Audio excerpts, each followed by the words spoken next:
Welcome to the Chronological One-Year Bible, January 18th. Today's reading is Genesis chapter 47, verse 28, through chapter 50, verse 26. Jacob lived for 17 years after his arrival in Egypt, so he lived 147 years in all. As the time of his death drew near, Jacob called for his son Joseph and said to him, "Please do me this favor. Put your hand under my thigh and swear that you will treat me with unfailing love by honoring this last request. Do not bury me in Egypt. When I die, please take my body out of Egypt and bury me with my ancestors." So Joseph promised, "I will do as you ask." "Swear that you will do it," Jacob insisted. So Joseph gave his oath, and Jacob bowed humbly at the head of his bed.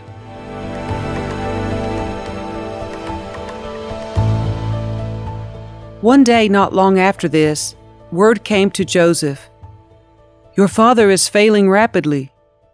So Joseph went to visit his father, and he took with him his two sons, Manasseh and Ephraim.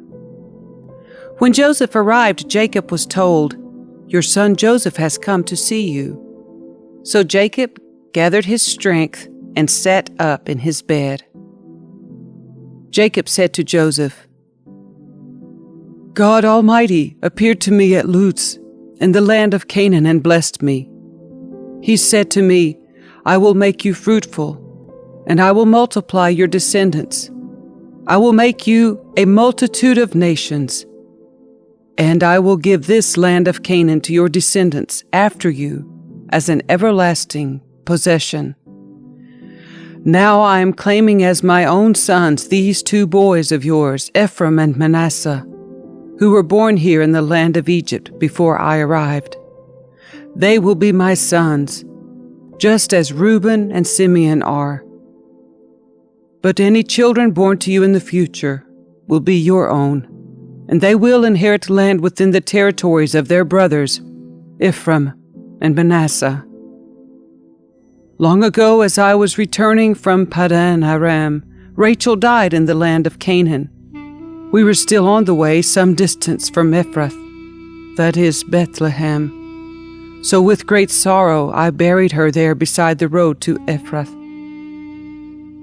Then Jacob looked over at the two boys. "Are these your sons?" he asked. "Yes," Joseph told him. "These are the sons God has given me here in Egypt."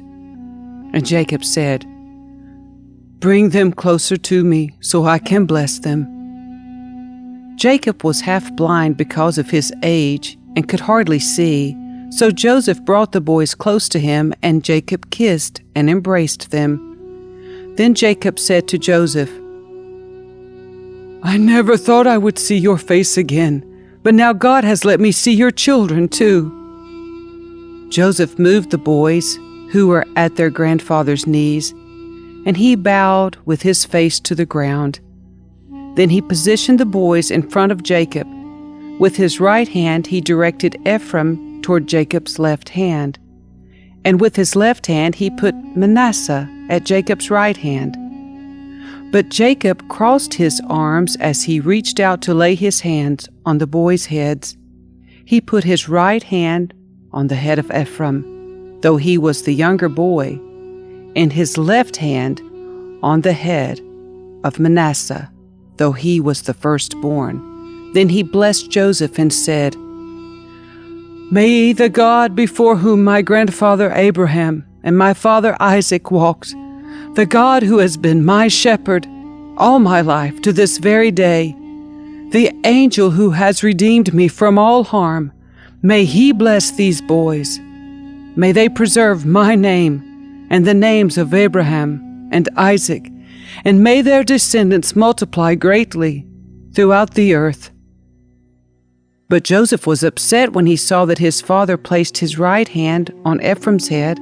So Joseph lifted it to move it from Ephraim's head to Manasseh's head. "No, my father," he said, "this one is the firstborn. Put your right hand on his head." But his father refused. "I know, my son, I know," he replied. "Manasseh will also become a great people, but his younger brother will become even greater, and his descendants will become a multitude of nations." So Jacob blessed the boys that day with this blessing: "The people of Israel will use your names when they give a blessing. They will say, 'May God make you as prosperous as Ephraim and Manasseh.'" In this way Jacob put Ephraim ahead of Manasseh. Then Jacob said to Joseph, "Look, I am about to die, but God will be with you and will take you back to Canaan, the land of your ancestors. And beyond what I have given your brothers, I am giving you an extra portion of the land that I took from the Amorites with my sword and bow."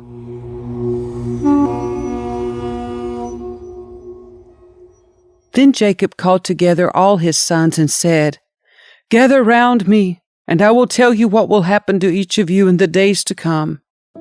Come and listen, you sons of Jacob. Listen to Israel, your father. Reuben, you are my firstborn, my strength, the child of my vigorous youth. You are first in rank and first in power. But you are as unruly as a flood, and you will be first no longer, for you went to bed with my wife. You defiled my marriage couch. Simeon and Levi are two of a kind. Their weapons are instruments of violence. May I never join in their meetings. May I never be a party to their plans. For in their anger they murdered men, and they crippled oxen just for sport. A curse on their anger, for it is fierce. A curse on their wrath, for it is cruel. I will scatter them among the descendants of Jacob. I will disperse them throughout Israel. Judah, your brothers will praise you. You will grasp your enemies by the neck. All your relatives will bow before you.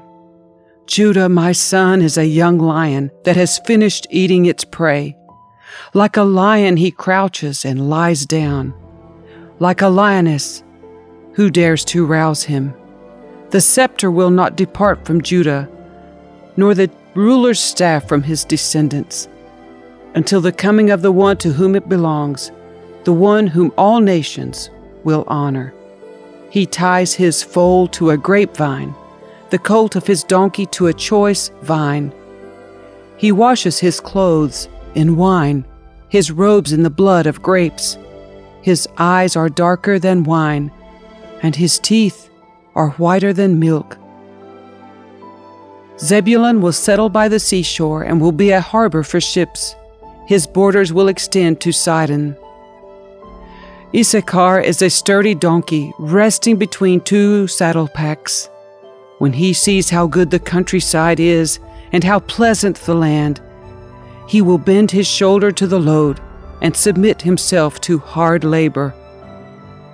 Dan will govern his people like any other tribe in Israel.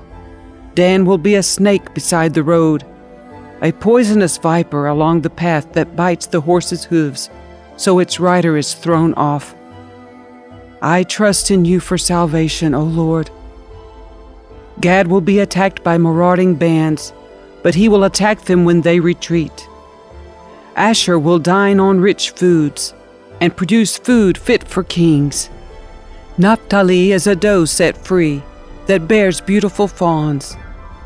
Joseph is the foal of a wild donkey, the foal of a wild donkey at a spring, one of the wild donkeys on the ridge.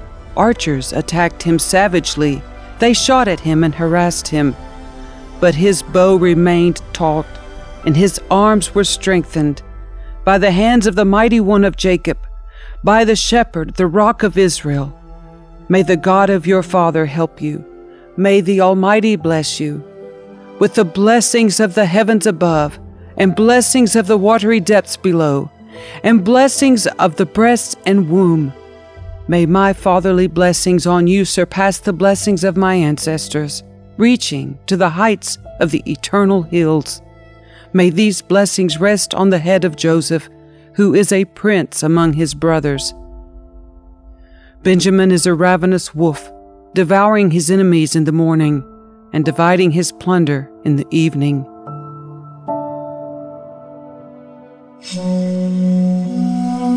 These are the 12 tribes of Israel, and this is what their father said as he told his sons goodbye. He blessed each one with an appropriate message. Then Jacob instructed them, "Soon I will die and join my ancestors. Bury me with my father and my grandfather in the cave in the field of Ephraim the Hittite. This is the cave in the field of Machpelah, near Mamre and Canaan, that Abraham bought from Ephraim the Hittite as a permanent burial site. There Abraham and his wife Sarah are buried. There Isaac and his wife Rebekah are buried, and there I buried Leah. It is the plot of land and the cave that my grandfather Abraham bought from the Hittites." When Jacob had finished this charge to his sons, he drew his feet into the bed, breathed his last, and joined his ancestors in death.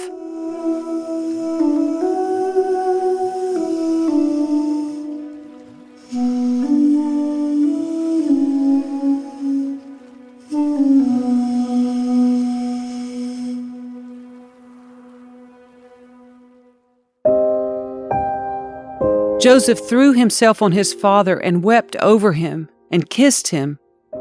Then Joseph told the physicians who served him to embalm his father's body. So Jacob was embalmed. The embalming process took the usual 40 days, and the Egyptians mourned his death for 70 days. When the period of mourning was over, Joseph approached Pharaoh's advisors and said, "Please do me this favor and speak to Pharaoh on my behalf. Tell him that my father made me swear an oath. He said to me, 'Listen, I am about to die. Take my body back to the land of Canaan and bury me in the tomb I prepared for myself. So please allow me to go and bury my father. After his burial, I will return without delay.'" Pharaoh agreed to Joseph's request. "Go and bury your father, as he made you promise," he said. So Joseph went up to bury his father. He was accompanied by all of Pharaoh's officials, all the senior members of Pharaoh's household, and all the senior officers of Egypt. Joseph also took his entire household and his brothers and their households. But they left their little children and flocks and herds in the land of Goshen. A great number of chariots and charioteers accompanied Joseph. When they arrived at the threshing floor of Atad, near the Jordan River, they held a very great and solemn memorial service, with a 7-day period of mourning for Joseph's father. The local residents, the Canaanites, watched them mourning at the threshing floor of Atad. Then they renamed that place, which is near the Jordan, Abel Mitzrayim, for they said, "This is a place of deep mourning for these Egyptians." So Jacob's sons did as they had commanded them. They carried his body to the land of Canaan and buried him in the cave in the field of Machpelah, near Mamre. This is the cave that Abraham had bought as a permanent burial site from Ephraim the Hittite. After burying Jacob, Joseph returned to Egypt with his brothers and all who had accompanied him to his father's burial. But now that their father was dead, Joseph's brothers became fearful. "Now Joseph will show his anger and pay us back for all the wrong we did to him," they said. So they sent this message to Joseph. "Before your father died, he instructed us to say to you, 'Please forgive your brothers for the great wrong they did to you, for their sin in treating you so cruelly. So we, the servants of the God of your father, beg you to forgive our sin.'" When Joseph received the message, he broke down and wept. Then his brothers came and threw themselves down before Joseph. "Look, we are your slaves," they said. But Joseph replied, "Don't be afraid of me. Am I God that I can punish you? You intended to harm me, but God intended it all for good. He brought me to this position so I could save the lives of many people. No, don't be afraid. I will continue to take care of you and your children." So he reassured them by speaking kindly to them. So Joseph and his brothers and all their families continued to live in Egypt. Joseph lived to the age of 110. He lived to see 3 generations of the descendants of his son Ephraim, and he lived to see the birth of the children of Manasseh's son Machir, whom he claimed as his own. "Soon I will die," Joseph told his brothers, "but God will surely come to help you and lead you out of this land of Egypt. He will bring you back to the land he solemnly promised to give to Abraham, to Isaac, and to Jacob." Then Joseph made the sons of Israel swear an oath, and he said, "When God comes to help you and lead you back, you must take my bones with you."